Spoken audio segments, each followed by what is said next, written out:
Dice che era un bell'uomo e veniva dal mare. Parlava un'altra lingua, però sapeva amare. E quel giorno lui prese a mia madre sopra un bel prato l'ora più dolce prima d'essere ammazzato.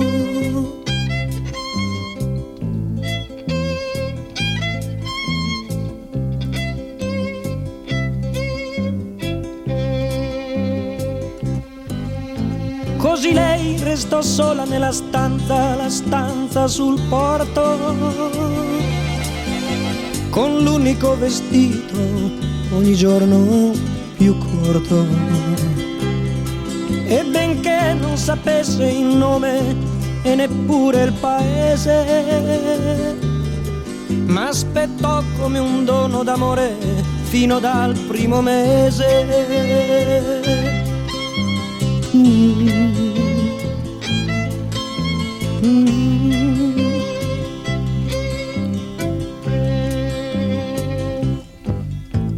Compiva 16 anni quel giorno la mia mamma. Le strofe di taverna le cantò a Ninna Nanna, e stringendomi al petto che sapeva di mare,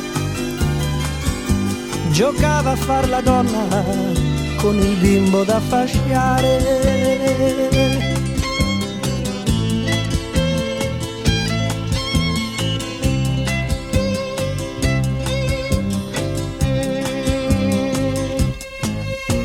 E forse fu per gioco o forse per amore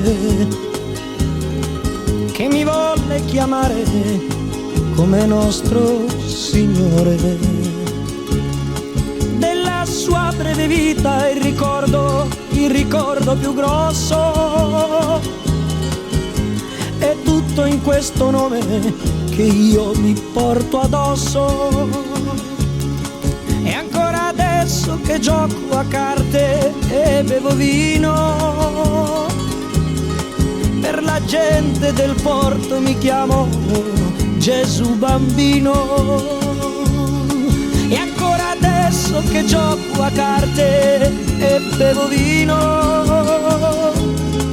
per la gente del porto mi chiamo Gesù bambino.